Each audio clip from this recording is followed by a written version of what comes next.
A very, very good evening and a warm welcome. And if you've been floating around on Facebook and thought, what on earth is Dan really likes wine doing on a Wednesday? The live tastings are on Mondays and Thursdays.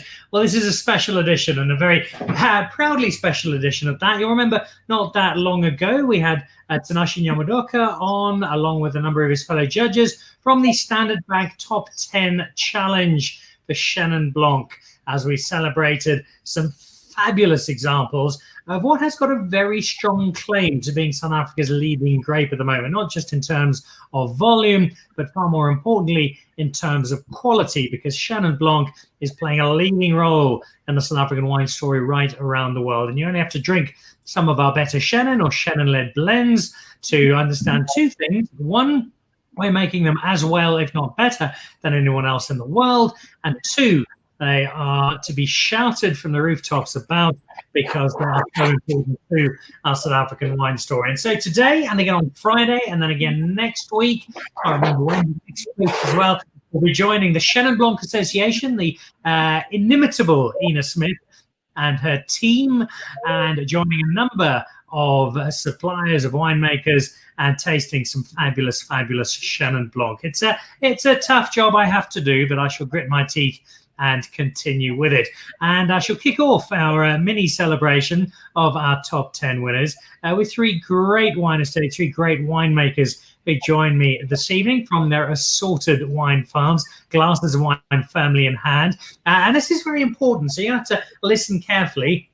Part of my English literature course at the University of Cape Town involved a semester of linguistics. And so you'll notice I will say Henri and I will say Henry, and they're both very, very different. So I hope you picked that up, because we have two Henrys and a Danie.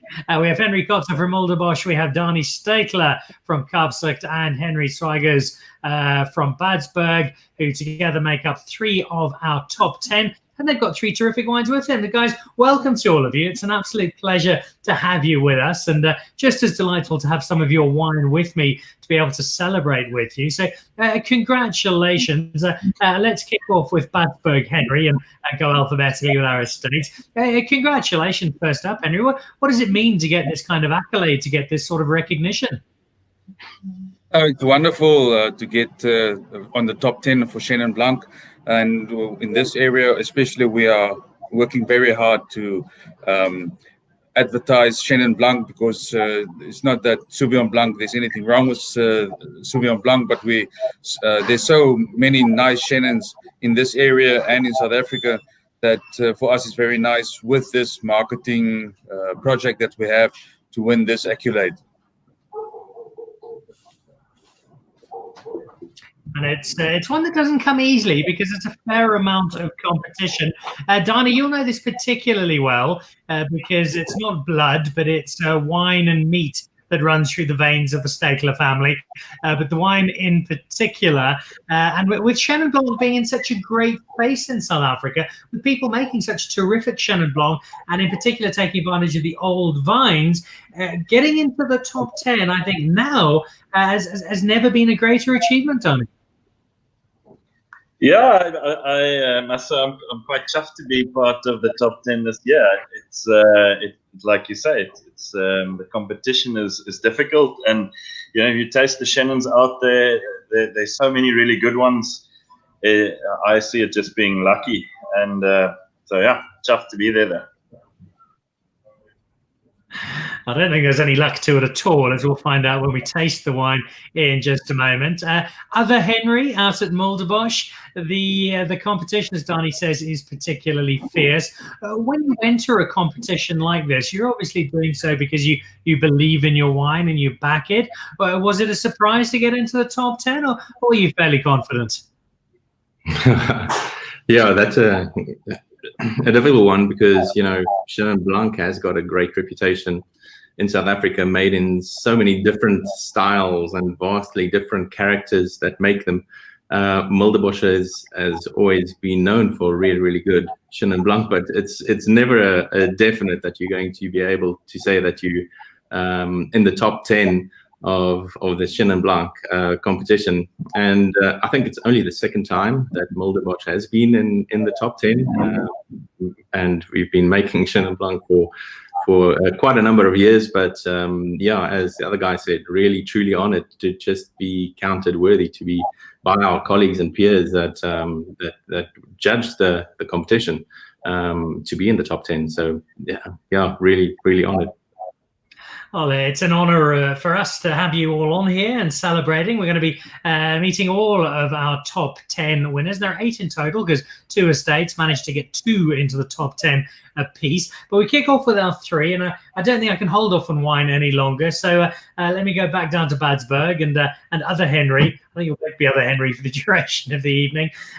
You got it into the top 10. And when I think back to when I had a conversation with Tinashe, talking about the judging, talking about the selection, what struck me was something that I think refers to a lot of South African wine at the moment, but Chenin is speaking to this particular point exceptionally well. And that's the versatility of Chenin, Henri. The fact that, yes, it's a particular type of grape, but the combination of the terroir, the conditions, and the winemaker, and how you choose to approach the wine, there is so much that can be done with it. So give us an introduction to your particular wine, the style in which it's made, and what prompted you to give us this particular wine. Okay, on this Chenin Blanc, I try to keep the fruit always strong, nice guava fruit. On this more fuller Chenins like this one, you get some citrus, and also the wood have to complement it. Well, there are some of the wines that is unwooded, but in this case, it is nicely soft wooded, and the wood is just to give you the structure more of the wine and just to give it the longevity. But in our area, we have nice fruity styles of Chenins. Indeed, and there's a beautiful big mouthful of fruit to this. In terms of what dictates this, how much do you feel is down to you, and how much is down to the grapes you have to work with and the terroir from which those grapes come? Yeah, the vineyard is you have to have great grapes to make a good product of the wine. But yes, there are some plans you have to make, yeast decisions, barrel and lees contact, and your whole winemaking process. There's a joke. One day they said that the farmer said that the wine come from the vineyard, and then the winemaker said, "Have you ever seen a horse win the July without a jockey?" So that's just maybe something else. But in our area for terroir, this vineyard specifically is about 31 years old, and it's bush vines, and it's the only bush vine left at Badsberg. So our farmer Nicholl is very dedicated to give us great grapes with low yield, and he looks after the vineyard very nicely, and that gives us good complex wine. Did you do? It's a 2019, so it's still early on in its journey. Do you specifically make your wine hoping that in 5, 10, maybe 15 years' time, people are still going to be able to drink and enjoy it? Our previous vintage of this style of wine was 2016, and the wine just sold out, and the wine was still nice and fresh and enjoyable. So that's what the wood and the lees contact helps the wine to age well with the fruit. So you don't only have fruit, you have the combination of lees, fruit, and the wood, and that gives it a good longevity. One final one for you on this wine, but on a slightly broader scale. You're part of the Breede Kloof collective of winemakers who are making, for me, extraordinary wine at exceptional value. You should double all your prices immediately, unless, of course, you're selling them to me. But with Chenin Blanc in particular, you guys seem to have struck a real chord. You're both making terrific Chenin, but you're also really embracing Chenin as a signature of the area. When you get an award like that, it shows that the area is paying off. But why the drive for Breede Kloof to collectively really focus on Chenin and celebrate it as a varietal? Chenin Blanc is the most planted vine in our area. And like you said earlier, it can be used for more or less everything from rebate wines to make brandy, to make nice fruity wines, to make heavier wooded wines, higher alcohol wines. so it's so diverse, and we also at Badsberg make a no blade harvest that have Chenin Blanc in it.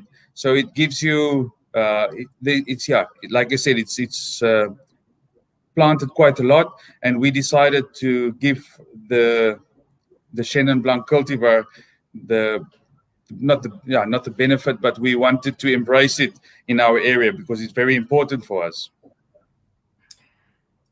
And it's proving a great success. I think Breedekloof as a Chenin area is becoming more than just a South African favourite. It's starting to gain some international traction as well. And a Standard Bank Top 10 Chenin Challenge Award certainly won't hurt that cause. Danie, if we can move away from the Breedekloof and head to Stellenbosch. And start with a little bit of history on this wine, because it's one that I really didn't know at all until about 3 years ago. And then Mike Ratcliffe, who's a good friend of both of ours, the self-appointed lifetime emperor of Stellenbosch, gave me a bottle and said, "You must try this. It's amazing." And I tried it, and it was amazing. I've drunk plenty of it ever since. It's Bushfine Chenin. You've given it the name Kliprock. Talk us through the name and the history to this particular wine. Yeah, thanks, Dan. So my father planted the vineyard in 1982. I see that photo there. It doesn't have the heritage seal, but we belong to the Old Vines Project, which the Chenin Blanc Association was also a big part of getting these older vineyards, giving them some accreditation. So I was 2 when the vineyard was planted. We've got quite a nice photo. Me standing in the vineyard in the D9 bulldozer, the Rippertand, which makes these big sloots in the ground when you're dolling the soil, and we're standing basically in one of these grooves kind of thing. But anyway, the vineyard was planted back then, so that makes it 38 years old. I think, like many of the winemakers know, and a lot of viticulturists know, when the vineyard's slightly older, produces a little bit less fruit, slightly smaller berries, and you get really nice concentration. So the name Kliprock comes from the soil. It's all weathered granite. It's like a type of coffee clip, very rocky soil. So the workers working the vineyards called it Kliprock. It's on a hill, so kind of like a stony back or ridge. And it's a nice site. So it makes nice wine. It certainly does, and that delivered with the trademark Danie Steytler understatement. The wine that we have introduced us to the style, to what it's like. We got lots of lovely guava and fruit from our Breedekloof starter. As we move on to this, what sort of style of Chenin have we got from you, and why have you made it in such a style, Danie? So we also started off making Chenins back in the 80s, which were tank fermented. I think that was kind of what one expected, was a table wine or easy drinking type steen. Then this movement started, or more serious wooded styles. Probably Ken Forrester, one of the main guys, needs to take credit for starting that style with a FMC. 2008, we kind of were playing around with a vineyard called 1947, which was planted by my great-grandfather.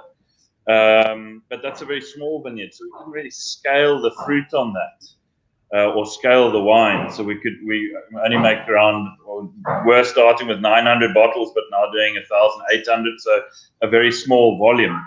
And Kliprock, which is 8 hectares, gave us the opportunity to make that wooded style, slightly more concentrated style of wine at a bigger volume, and so we started that in 2015, and it's been going very nicely. So this has been our 5th vintage of Kliprock, and it's picked slightly riper. I forget what you asked, but I think you said about the style.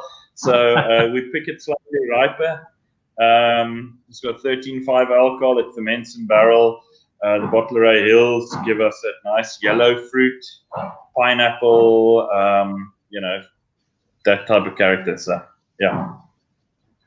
You make great wine across the board. Think of your Pentagon up the top and work your way through a lovely Cab Franc you've got going at the moment, and your Pinotage is well established. From a personal perspective, Danie, where does Chenin Blanc sit on your list of favourites? Chenin's close to my heart. I think for us, we export quite a lot of wine. I'm definitely passionate about Chenin and Pinotage, the two things that I think are unique to South Africa. Obviously, love Cab, and I love all booze. I won't lie, but Chenin's very special, and as far as whites go, it's my favorite. Well, it is lovely, and I'm ever grateful to Mr. Radcliffe down at Villafonte for introducing me to both this and the 1947, which comes in smaller batches, but is equally delightful. People who follow social media will know, Danie, that last Wednesday morning you clocked up your 200th braai in lockdown. Took you slightly longer to get to than I was anticipating, but congratulations nonetheless. If I am drinking this fabulous Chenin of yours that sits in our Standard Bank top 10, what am I having on the braai with it?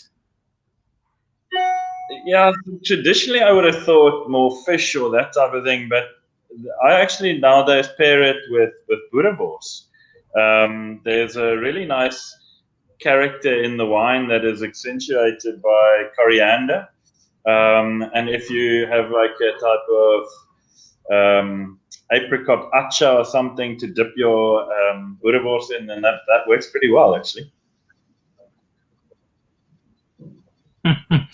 Oh, I'm getting peckish already. Of course, we would have been having some of that a little earlier on this year because Danie was supposed to have his birthday bash down at the estate. It's been postponed. As soon as we know the new date, we'll post it on Dan Really Likes Wine so everyone can come along and enjoy the party. Right, and another exceptional Chenin. Let's head up to Mulderbosch. We've had two so far, Henri. Introduce us to your particular Chenin and what shapes both the approach to it and the style that we get as a result. The single vineyard series that we started it a while ago, and it comprises of terroir specific vineyards that we pinpointed with our different growers, and it's all about where the vineyards are growing. So S2 is a farm on the Bottleray Hill, so another tick for the Bottleray Hills.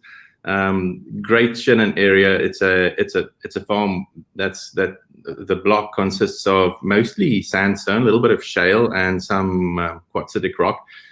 So it sort of tends to lean towards more the focus is more towards a leaner style, and there's a real focus on longevity and the minerality that comes from the terroir, but also the purity of fruit. So in terms of the styles of the Chenin Blanc, it's all about where it grows, and that's part of why we started the single vineyard series, is to sort of identify different sites, what we can get from it, and how where the vineyard actually grows has got such a big influence on how the wine tends to shape up. As with Danie, as with other Henri, you make some great wine across the border. I think we drank several magnums of the Faithful Hound over Christmas last year, and I've enjoyed a lot of your wine over the years. When you have a lot to look at, a lot to focus on, does something like Chenin's continued rise as a great South African story influence perhaps a little more focus on Chenin and putting a little bit more effort into creating something special? Absolutely. One of our big hallmarks at Mulderbosch is our Chenin Blanc. We've got the Chenin Blanc, the Steenop Haut, which has always been a hallmark of the South African industry, and a sort of a baton carrier of Chenin Blanc. And then we've got the three different Chenin Blanc terroir-driven wines, different styles. Definitely a big part of what we do, and we want to keep it like that because it's I think a really big part of the South African industry also going forward. It's the future. What we can do with Chenin Blanc, I don't think a lot of people in the world can. South Africa can really just put their heart on that and just go forward with it, because it's an absolute winner. A lot of people through the world are just loving the Chenins coming out of South Africa, and yeah, we've got to make sure we take it forward and grow exponentially.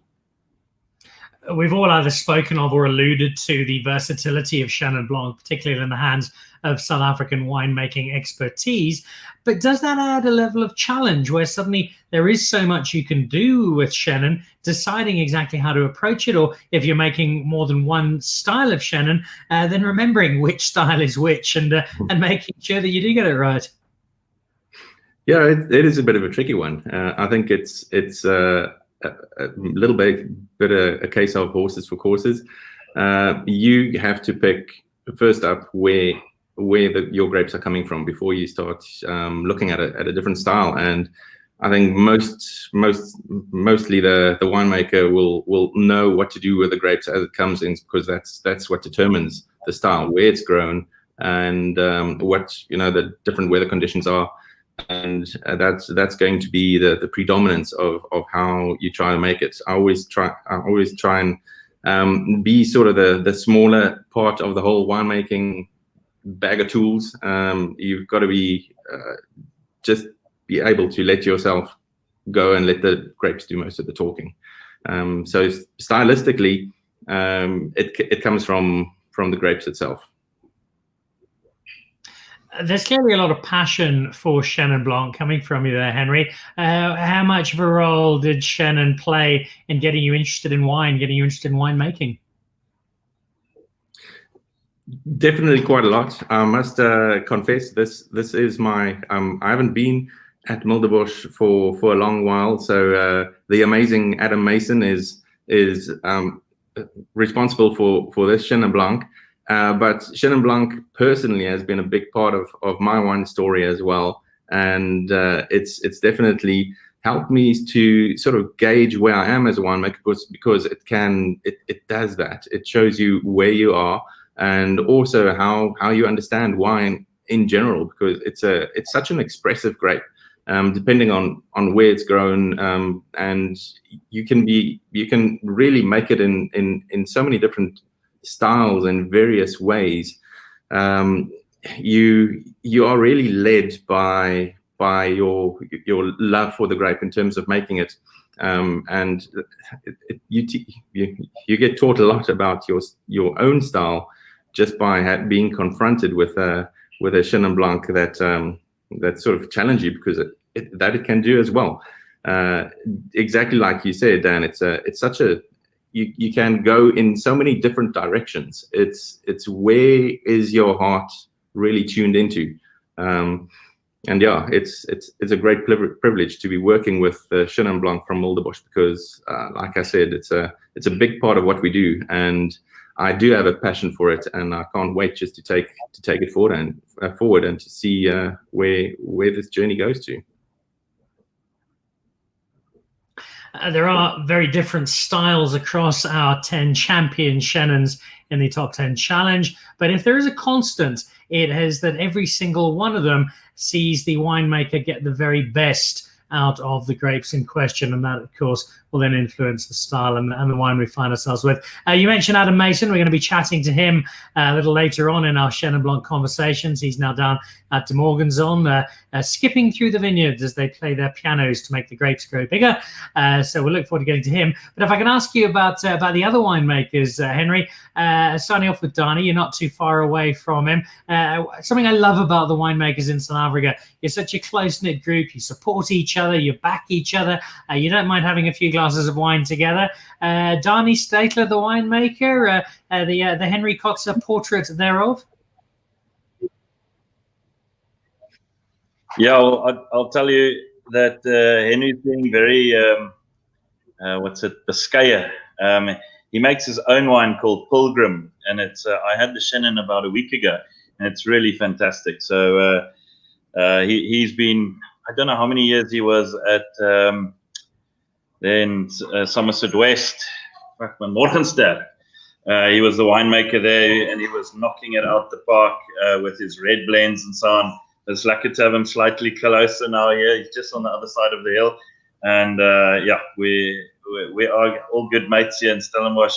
And Henri, who's over the berg, is also lekker ook. I'm great mates with Atti, who's making fantastic Chenins there in the Slanghoek Valley. So, yeah, man, it's a nice community to be working with young, like-minded, passionate winemakers. So, yeah, very cool.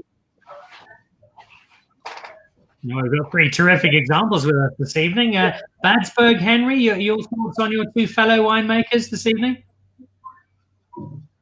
Yeah, we're not that close to each other, so we don't drink wine together a lot. But when we get to a function, yes, we always share a glass of great wine. Great guys doing good wines, not only on Chenin Blanc, but on a variety of cultivars. They are also both good in doing a variety of wines, not focusing only on one, but especially this year, they did focus on the Chenin. And very successfully so. Henri Kotze, your two cohorts, do they sit pretty high in the estimation as fellow winemakers? Absolutely, both these guys are absolute champions, and I think tonight shows it.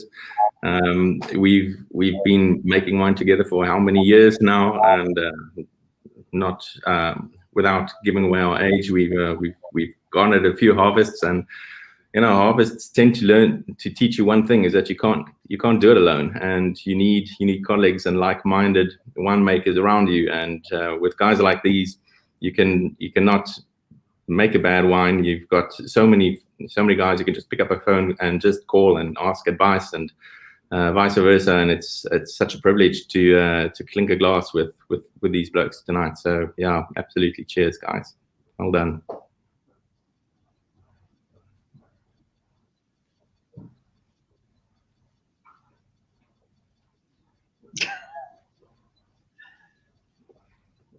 Okay, Dan, you must say something, please. Let's cheers. Cheers. I just love the camaraderie amongst winemakers. It is fantastic. I think it extends to the wine community as a whole. And so before we wrap up with a final sip and a final thought on the different Chenins, Badsberg, Henri, just a word or two on the Chenin Blanc Association, the work they're doing, and the importance of having somebody like Standard Bank come in to support not just this competition, but give such a great spotlight on Chenin as a whole. Yeah, for us, it's very important, like Standard Bank. Luckily, Badsberg is a Standard Bank client, so we are associated with them. A little technical issue. Let's head up to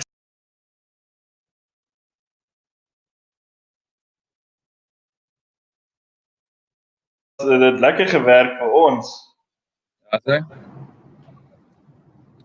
Ek kon julle lekker hoor. Dit was Dan, Ja. like 'n bietjie delayed. Ja, ek dink daar is ietsie fout met sy konneksie gewees. Julle is nog almal op. Ek dink hy het nou uitgespring. Hy het in die begin het ook so 'n bietjie gehak. Ja. Ja. Ons kan maar show nou oorvat. Dalk is net hy af. Ja, ek dink so. Ek dink ook so. En wat sê ek? Ek moet praat. Okay, wat moet ek sê oor Chenin? Yes sir. Wat geniet jy van Chenin? Wat is soos die ding wat jy sal sê is maak het anders van jou ander witgoed wat jy maak?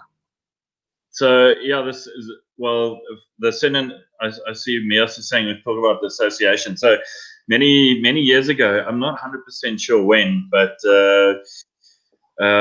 probably beginning 2000s, the Chenin Blanc Association was started. Ina is our secretary, and she's the driving force behind the whole thing, getting a whole lot of the energy together, doing lekker shows to try and showcase different styles of Chenin, which is really cool.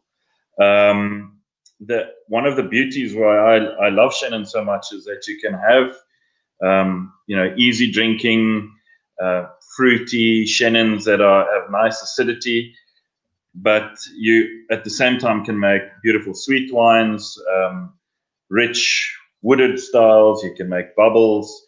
So it's such a nice grape to work with. I think Mulderbosch is a great example of trying to showcase these different styles.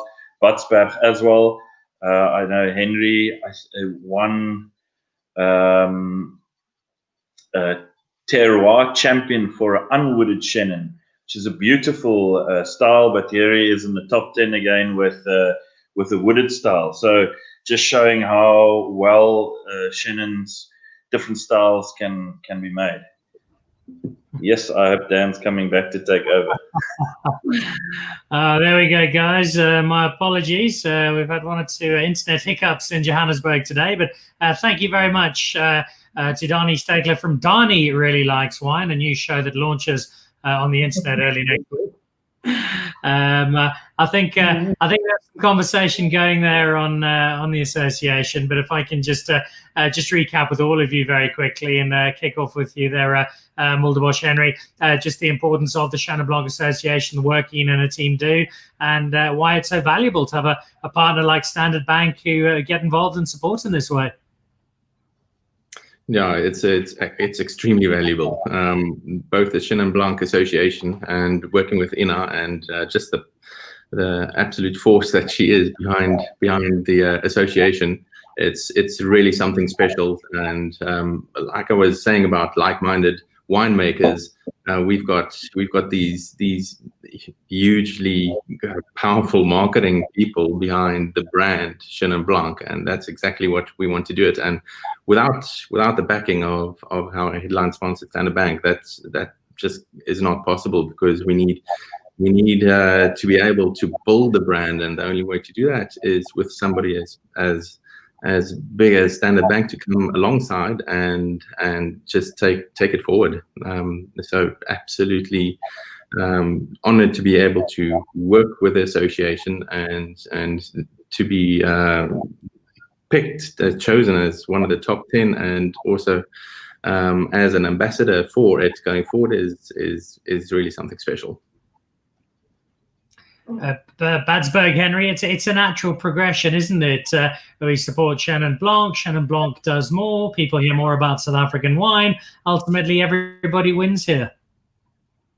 Yeah, no, it's a good for us. It's working at very nicely at this stage, and for some time also. And it's very nice to have somebody like Standard Bank also in agriculture, because it's agriculture is the backbone of our country, and so it's very important for us to have a big company or bank like Standard Bank to support us.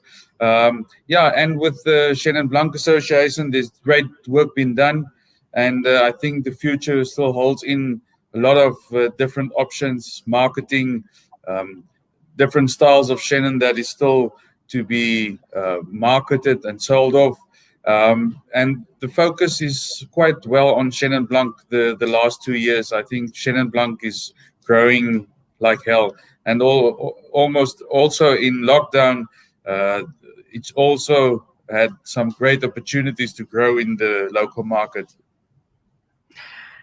Indeed, it has. It's never been a better time to be a South African Chenin Blanc.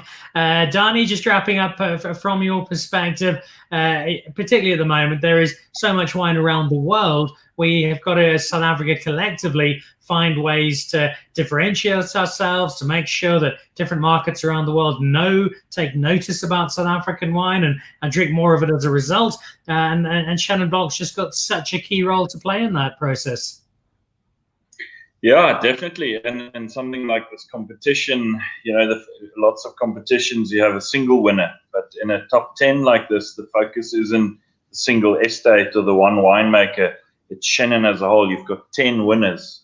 And really, Chenin Blanc is the main focus. And the more, we get this type of exposure, it drives. Standard Bank very generously gives us 25,000 Rand, I think, as a prize, which we can plow back into the farm or into our community. It was wonderful because with a happier community, they work better, they attend the vineyards better, the wine quality gets better, and it's just like slow ball that's just rolling and getting more momentum.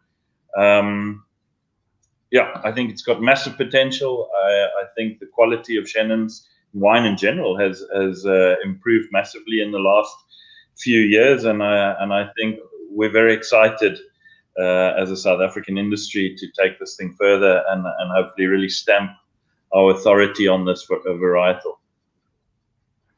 All right, let's wrap up with the last Chenin Blanc question for each of you. Henri, if I think back to your, is it the, get my Afrikaans right here, the Steen Ophout has got many accolades. The Chenin Blanc story is particularly important, as you've made enormously clear.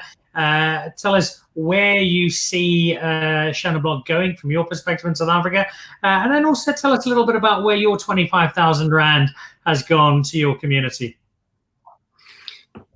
Chenin Blanc, the Steen Ophout, that's like I said, it's sort of a South African hallmark. I think we were one of the first people to put a bit of Chenin Blanc in oak, and then to call it Steen Ophout, which is then translated Chenin Blanc with wood. It's definitely something that we can hang our hats on, and we can call our own. But in terms of stylistically, Chenin Blanc has got such a huge future in South Africa, and I'd like to see not only Chenin Blanc but different styles just go on and take over the wine world, so to speak, from strength to strength, just keep on growing. What we did with our prize money is we decided to donate it to Stellenbosch Unite, which is a feeding organization or feeding scheme for hungry children that are living in Kayamandi area just outside of Stellenbosch. And like we all know, 2020 was a bit of a disastrous year for a lot of people economically, and also just losing jobs and going through a lot of hardships. We just thought it would be prudent to help out wherever we can. So Stellenbosch Unite is the association that we want to partner with our winnings. Well, good for you, Henri, and congratulations to you and the Mulderbosch team. I think it's an excellent destination for your 25,000 Rand. Other Henri, money also went to you guys, and I believe there's a creche and some young kids from your community who are really going to benefit from the 25,000 Rand. Yeah, we have a creche in our area, which is called the Wysnesie creche, and it's in Wysersdrift. And the majority of our members, the members of the producers, the farm workers' children goes there, the majority of them. And this money will go for day-to-day cost, and also to provide them with food and clothing. And like they said, in these times, it's quite difficult. We lost some of the children, not lost, but there were some of the children that didn't come there anymore. So the grant from the government was also stopped in a way. So yes, this is a very helpful 25,000 Rand to help them go forward and to provide the children from food. I love that story, and I love the fact that you're able to give back on the back of making such terrific wine. Danie, you did reflect on the money coming through, but just a little more detail, because you're quite far down the road here. I believe already foundations being dug, and the kids on the farm have got something special to look forward to. Yeah, no, I lied. I bought lots of meat and lots of booze and got pissed. Just kidding. We have a creche on the farm. It's part of the Pebbles project, and we built extra bathrooms. So we had one bathroom which was being used by teachers and the kids. So it's an after-school club as well. So that's the young moms or parents on the farm that have little ones before they can go to school. They're there all day. And then when the bigger kids come back from school, there's a place for them to do their homework and projects and so on. So we built an extra set of bathrooms, which, when it's such a good incentive, we've been wanting to do it for a while. When we got the prize, we immediately started. We'll send some photos to Ina at the Chenin Bank Association. It should be finished in the next week or two. So that's Standard Bank and Chenin doing seriously, proper stuff for the industry. So we're very grateful for that. Well, it's a great partnership because the bank and the Chenin Blanc Association coming together with all of you, and together the collective impact is fantastic to see. 3 very heartwarming tales and 3 tales of great wine being made by great people. So it makes cumulatively for a lovely session. And thank you all for spending time with me here on Dan Really Likes Wine, together with the Chenin Blanc Association.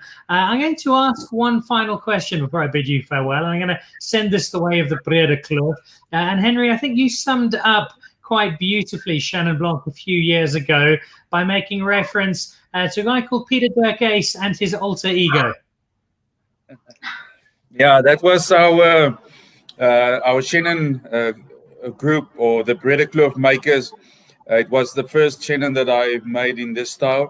It was in 2014, and we had to compare it with somebody's personality or the person. And I chose Peter Dirk Ace because he can be very strict. If you remember the older videos that he made when he made PW Botha, and it was he can be very strict. And when you taste the wine, you smell the wood, and then you can think the wood or the wine can be a full or a full-bodied wine, but as soon as you taste it, and as soon as you get to know Peter Dirk Ace, and he can have a very lighter side, fruity side. So that, for me, that was the association for Chenin Blanc and Peter Dirk Ace, because he has such a sparkling personality and is also a legend in South Africa. Well, I think that speaks both to the versatility of Chenin, which we've all reflected on, but also to the fact that just like Peter or Revita, whichever guise, Chenin Blanc is a wonderful entertainer and keeps us happy whatever we are drinking and whenever we are drinking it.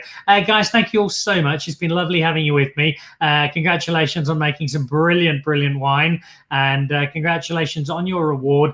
And I think what I love most about it is the care and thought that's gone into where you're putting your prize money and how your communities are all benefiting so much from the wine that you've made and the success that it has had. So Mulderbosch Henri and Badsberg Henri and Kaapzicht Danie, thank you all very much. I know Danie's got a rough off to a braai, and the Henrys will be doing some real work.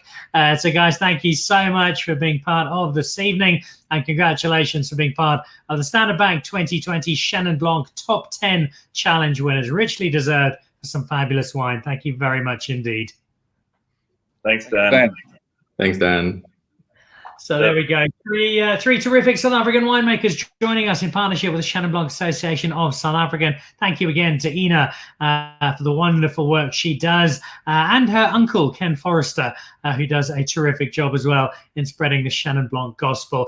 Dan Really Likes Wine live tastings back on air tomorrow, 5 o'clock, where we have the wines of Longridge, Jasper Arts, plus his own range, and we've got the Rascallion wines and the new Cape Town selection that's got a really cool story. And then back 5 o'clock on Friday for more Chenin Blanc stories with more great Chenin Blanc producers. Big thank you to the Chenin Blanc Association and to Standard Bank, and to our 3 guests. Thank you all very much for joining us and for being part of the conversation. And I'm seeing all of a sudden we've got a whole pile of comments coming through. So I just want to say very quickly, Keith Magoli saying hello, Skulk Stapelberg, saying Badsberg barrel fermented 2016, currently my favorite, and it shows the big producers can make smaller badges, top quality wines. Ina Smith, congratulations again to the winning producers, and so proud of brand South African Chenin. Josephine Prieur in France, bravo Danie, hope to come back soon in your winery and say hello to your mother and family. Denzel Jonathan Swartz, one of my favorite cultivars and needs to be celebrated more. Thank you to Ina Smith and the Chenin Blanc Association for promoting this beautiful grape. Elizabeth Bardin, supporting farming, so important for the future. Daryl Balfour also joining us and saying good evening. There's also a word from Denzel Jonathan Swartz on the Son of the Soil Leadership Foundation. So there we go. They've got their website. You can go and have a look at it. And both Angelique Kouvalakis and Melissa Sutherland also saying hello and joining us this evening. My apologies, we've had one or two gremlins with the internet this evening. It does happen very occasionally, but I'm glad you were able to join us, glad you were able to spend some time with us, and glad you were able to catch up with three fabulous young winemakers who are doing Chenin Blanc proud across South Africa. See you for more on line tasting tomorrow at 5 o'clock, and for more tasting on Friday of our Chenin Blanc Standard Bank Top 10 Challenge winners. Enjoy the rest of the evening. Drink Chenin, and good night.